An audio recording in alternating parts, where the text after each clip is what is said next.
Taxable allowance को समझने के बाद में अब हम यहाँ पर एग्जम्प्ट अलाउंस को समझने वाले हैं। ठीक है, अब जैसे मैंने आपको बताया इसमें यहाँ पर कि टैक्सेबल अलाउंस का क्या रूल रहता है कि any amount received by employee from employer, एक कर्मचारी अपने नियोक्ता से जो भी अमाउंट प्राप्त करता है वो उसके लिए एक तरह से टैक्सेबल है, जब तक किसी दूसरे प्रोविजन में उस अलाउंस को कर मुक्त ना कर दिया जाए, एग्जम्प्ट ना कर दिया जाए, तब तक वो क्या है, टैक्सेबल है।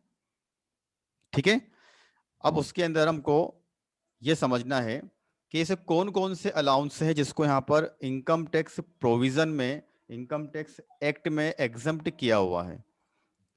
तो क्लास इसमें यहाँ पर हमको एक एक अलाउंस को समझना है। सबसे पहले हम बात करेंगे यहाँ पर फर्स्ट नंबर के अलाउंस का नेचर। देखिए, allowance paid outside India to employee of the government of India और फॉरेन अलाउंस, भारत सरकार के द्वारा कुछ कर्मचारियों को या भी भारत सरकार के द्वारा कुछ व्यक्तियों को भारत के बाहर अपॉइंट किया जाता है किसी स्पेसिफिक पर्पस के लिए। ठीक है, तो एक एम्प्लॉय है जो इंडियन गवर्नमेंट के द्वारा अपॉइंट किया गया है और वो इंडिया के बाहर कार्य करते हैं। अब चूंकि उनका अपॉइंटमेंट भारत सरकार के द्वारा किया गया है, इंडियन गवर्नमेंट के द्वारा किया गया है, तो उनको सैलरी, उनको अलाउंसेस, उनको जो भी पेमेंट मिलेगा वो भारत सरकार के द्वारा ही दिया जाएगा। तो अगर भारत सरकार उनको यहाँ पर कोई अलाउंस देती है तो वो अलाउंस उन कर्मचारियों के लिए एग्जम्प्ट माना जाएगा, 100% एग्जम्प्ट माना जाएगा, उसके ऊपर उनको टैक्स नहीं लगेगा। मान लीजिए मिस्टर एक्स यहाँ पर इंडियन गवर्नमेंट एम्प्लॉय है और भारत के लिए बाहर, भारत के बाहर किसी कंट्री में यहाँ पर कुछ विशिष्ट उद्देश्यों के लिए कार्य कर रहे हैं, उनको बेसिक सैलरी भी मिलती है गवर्नमेंट से। तो यहाँ पर हम बेसिक सैलरी की बात नहीं कर रहे हैं, बेसिक सैलरी टैक्सेबल है, हम बात कर रहे हैं अलाउंस की।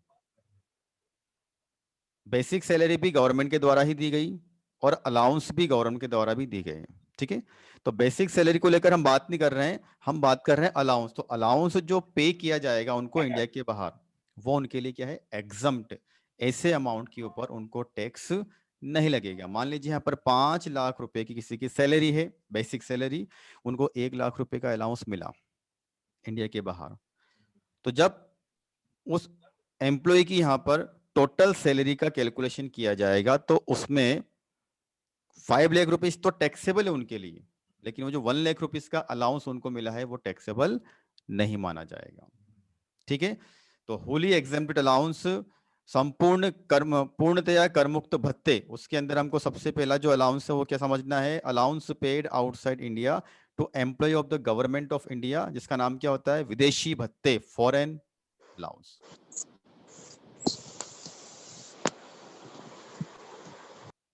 दूसरा अलाउंस जो है वो होता है high court and supreme court के जजेस को जो अलाउंस मिलता है वो भी उनके लिए एग्जम्प्ट माना गया है।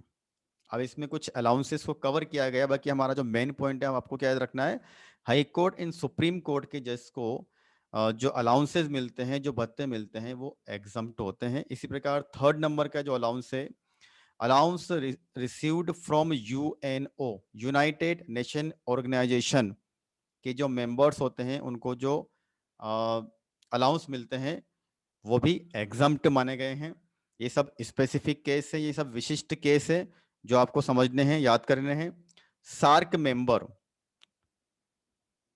कुछ देश जिनका एक एक ग्रुप बना हुआ है उसको बोलते हैं सार्क ग्रुप। ठीक है, तो अगर सार्क मेंबर के जो अलग अलग स्टेट हैं, अलग अलग देश हैं, उनकी एक कमेटी बनी हुई है स्पेसिफिक पर्पस के लिए, तो उनको बोलते हैं सार्क देश, सार्क। तो सार्क देशों के मेंबर को अगर कोई अलाउंस मिलता है तो उसको भी एग्जम्प्ट किया गया है। इसी प्रकार से union public service commission, UPSC जिसको हम बोलते हैं, यूपीएससी के जो चेयरमैन हैं, यूपीएससी के जो मेंबर्स हैं, उनको भी कुछ अलाउंस मिलते हैं, वो उनके लिए 100% एग्जम्प्ट माने गए हैं। ठीक है, तो 5 तरह के केस आपको यहाँ पे याद रखना है। सबसे पहले इंडियन गवर्नमेंट के द्वारा अगर किसी एम्प्लॉय को जो उनके लिए भारत के बाहर काम कर रहे हैं उनको अलाउंसेस का पेमेंट किया जाएगा तो वो अलाउंस उस एम्प्लॉय के लिए एग्जम्प्ट माना जाएगा। हाई कोर्ट सुप्रीम कोर्ट के जज को जो मिलते हैं अलाउंस वो एग्जम्प्ट है। यूएनए को, यूनाइटेड नेशन ऑर्गेनाइजेशन के जो मेंबर हैं उनको जो अलाउंस मिलते हैं वो एग्जम्प्ट है। इसी प्रकार सार्क देशों के जो मेंबर होते हैं उनको जो अलाउंस मिलते हैं वो एग्जम्प्ट है। एंड यूपीएससी के जो चेयरमैन हैं, जो मेंबर्स हैं, उनको जो अलाउंस मिलते हैं उनको भी एग्जम्प्ट किया गया है। ये सभी एग्जम्प्ट अलाउंस होते हैं।